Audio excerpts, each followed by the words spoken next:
Police officers were honored locally and around the nation in recognition of Police Week. We'll have the details and we'll show you the heights historians are going to preserve the White Bear Lake Fire Department's history.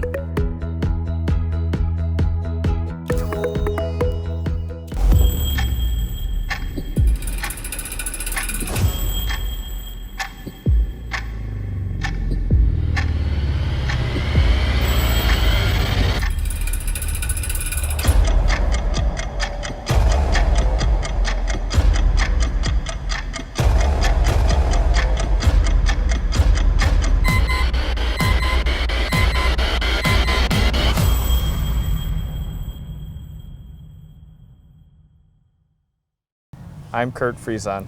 I'm Tracy Menarchek. Thanks for joining us. How are you? We've got Public Safety Night coming up. Yeah, good. It's been a busy start to the season.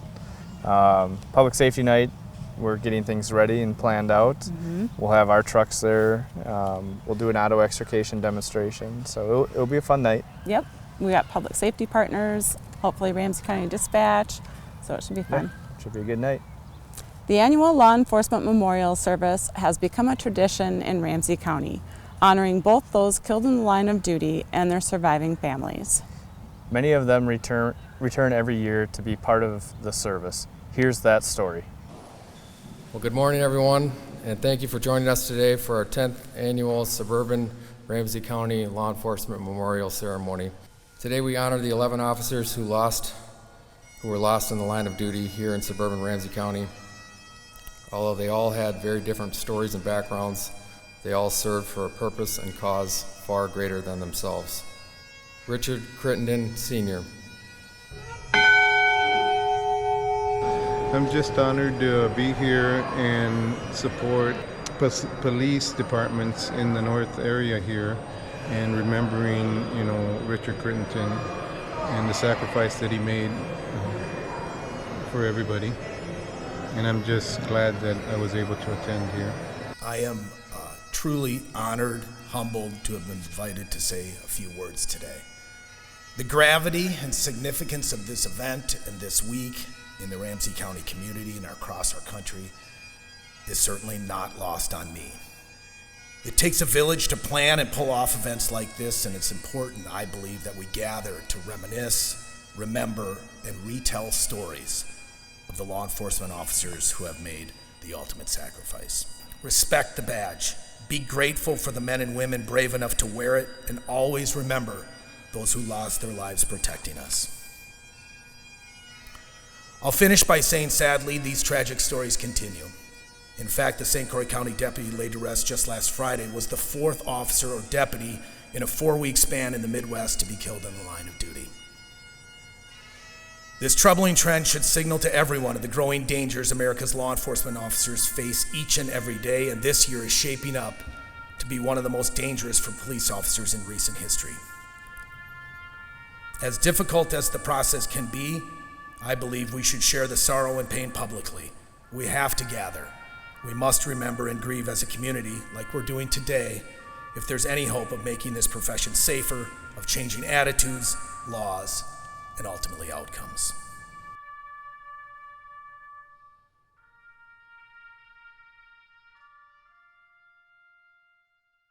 And what people don't know maybe is all of the work that goes into the memorial service, the behind the scenes, the hours of preparation, and it's nice to see all the different agencies that put all that effort into it to make it something for the families and Absolutely. the fallen officers.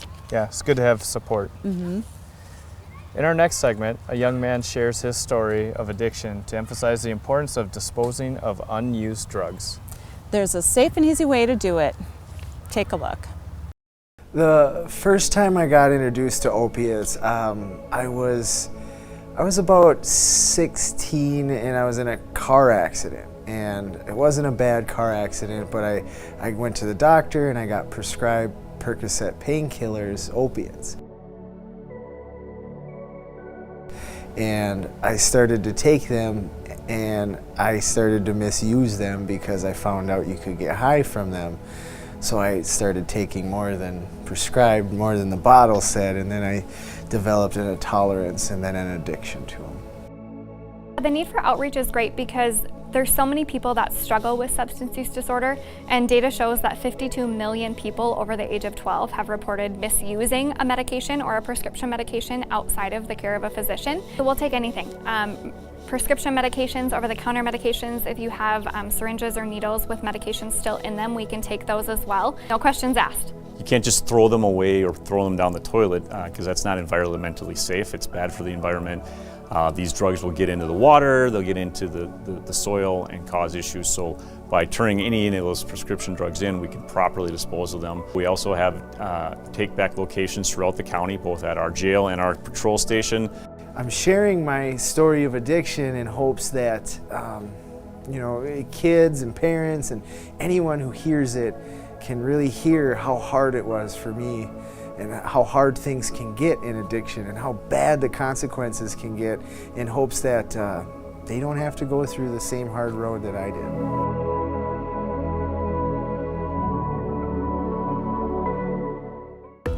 We're going to take a break, but coming up, We'll show you what pizza and a vintage fire truck have in common.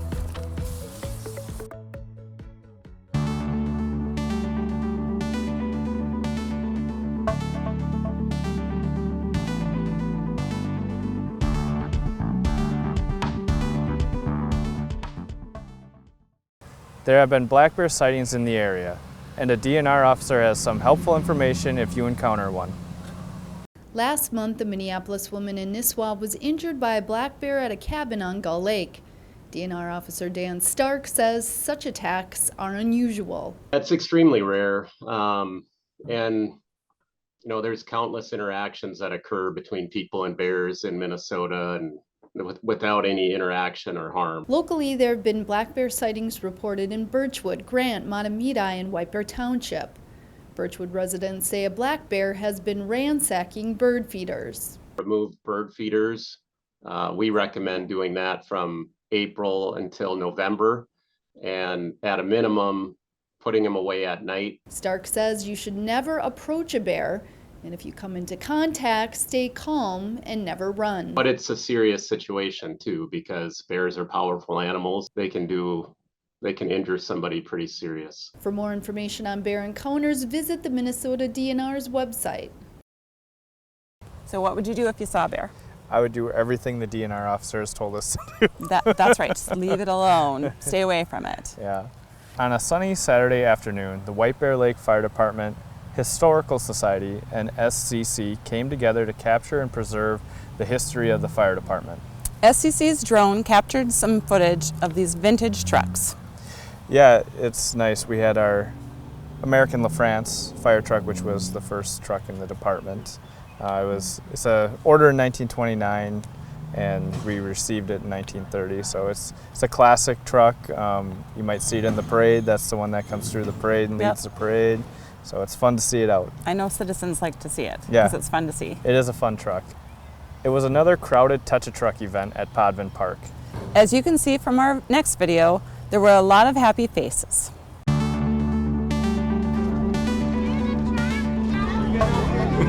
It's my birthday. It's my birthday.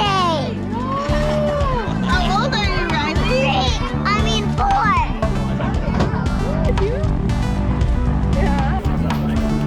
A lot of helmets.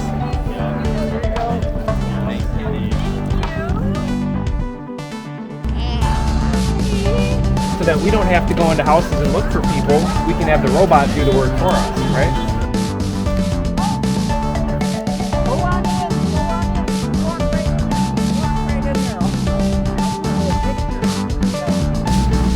How's it going? That's how we make TV.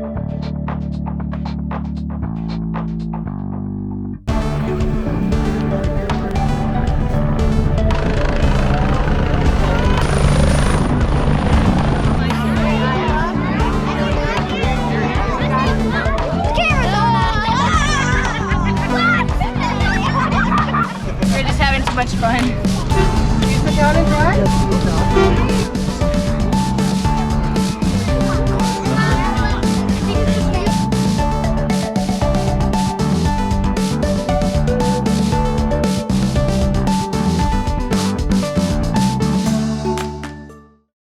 Touch-A-Truck is, I think, one of the biggest events, White Lake, compared to other. No offense to the other people, but Yeah. we have a lot of cool trucks. We do. It's always well attended. A lot of variety, so it's fun to see everyone out. Yeah. That's all the time we have for this edition of Lake Area B. I'm Kurt Friesen. I'm Tracy Menarchek. See you next time.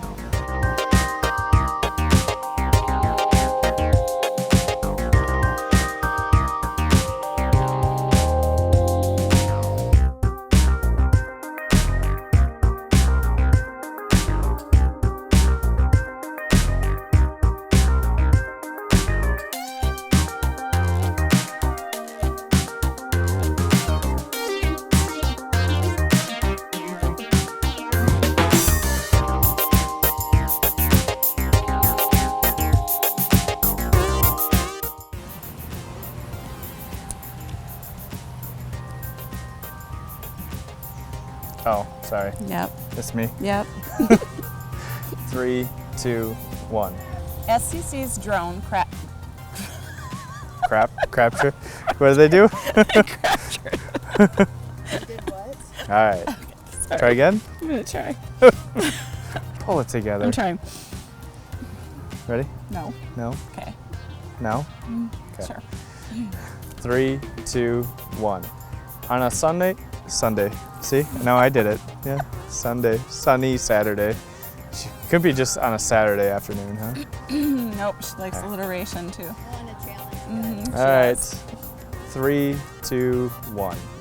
SCC's drone captured some footage. Seriously, I didn't do anything. I just started laughing. Wow. Wow. We've lost her. Take a lap.